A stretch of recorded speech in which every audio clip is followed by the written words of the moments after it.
Broughan, who I know will observe the time.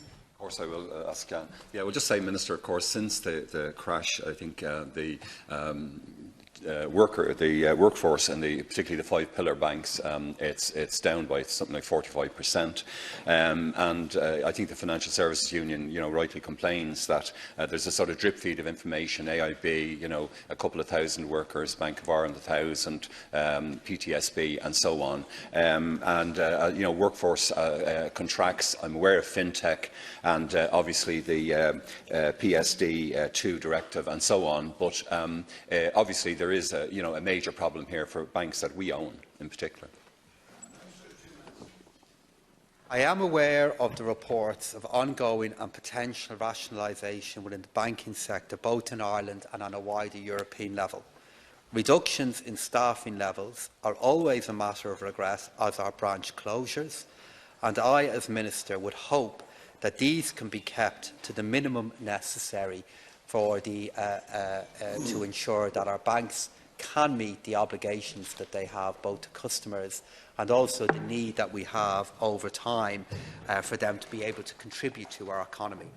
The Deputy will be aware that the banking sector is currently experiencing a challenging operating environment with an ongoing period of low European Central Bank interest rates, slower than expected loan book growth and general uncertainty surrounding Brexit.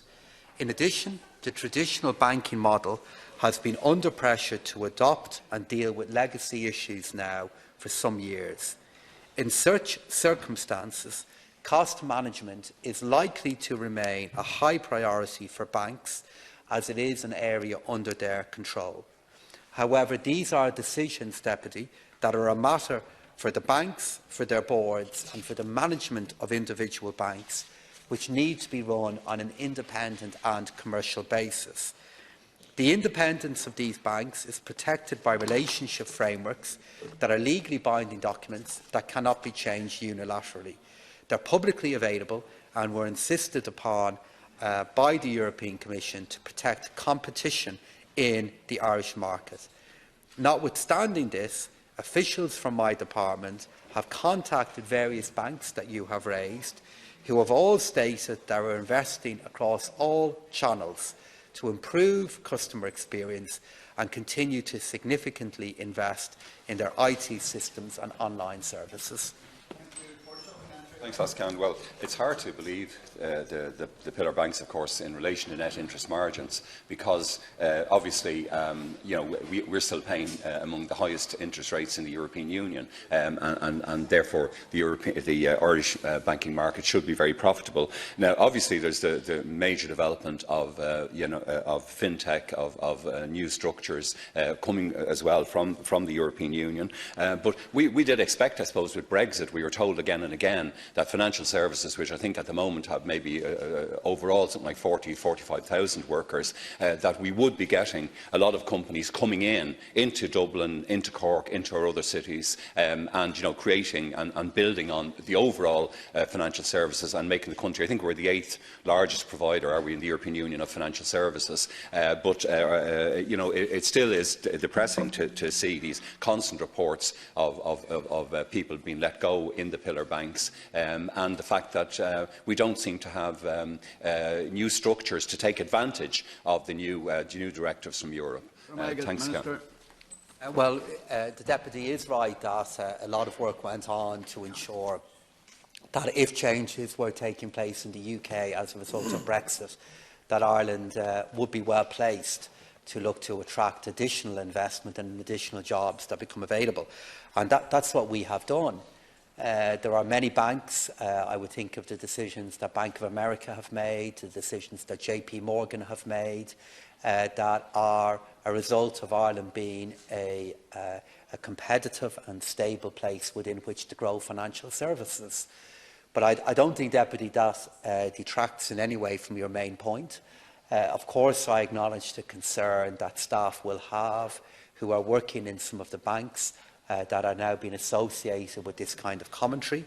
I know that the banks take very seriously the communication they have with their own employees, and they need to manage this in a careful way. But I just do need to reiterate to Dáil that this is a matter that I do not play a role in. It's a matter that is for the boards of these banks and for their individual managers.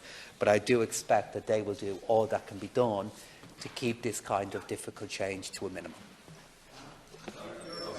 The question is that there's a perception, Minister, that along with the declining workforces, that there's also a lack of service, as we have branches that have no managers or one manager managing 4 or 5 banks and so on and so forth. Now, obviously, we've signed up to the Payment Service Directive, and we're seeing the impact of that in our current accounts, aren't we? When we get responses on our phones and all the rest, if we're making transactions on the web, and of course we also have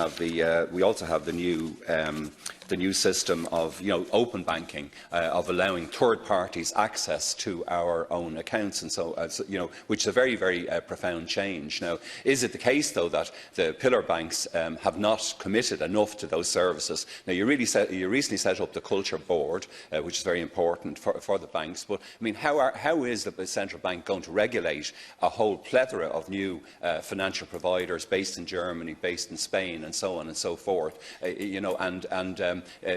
Not to mention, obviously, your Googles, your Facebooks, and so on and so forth. And I was in Sweden in the summer, and I noticed that the country has become almost cashless, and that seems to be the way. Thanks, Just Minister, sorry, one sec. A very short supplementary, because I must accommodate.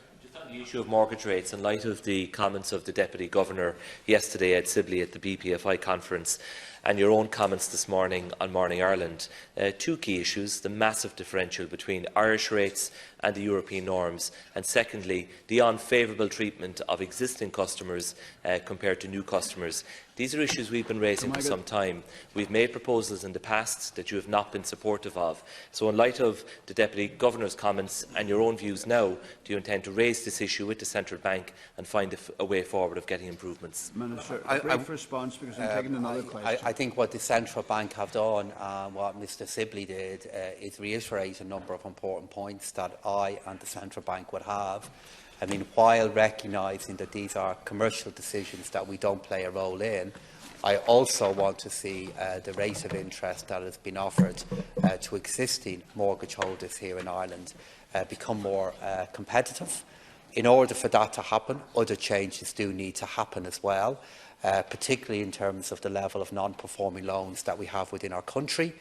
In relation to the issue that Deputy Broughan raised with me about the financial service providers here in Ireland, as you'll be aware, Deputy, in order for them to provide a service within Ireland, they need to be registered here in Ireland. So anybody who's providing such a service has to be regulated with the Central Bank of Ireland in order to ensure that obviously they're properly regulated. Do I believe that our existing banks, as we know, have the measure of this? Yes, I believe they do. We're seeing some important changes happening now in some of our banks in relation to the digital dimension of how they provide services. But I would say that this is likely to require significant and further investment in the future from our banks to make sure that they have the IT systems that are capable of providing these kind of services. Because, of course, some of the companies that you're referring to a moment ago would have very low levels of staff.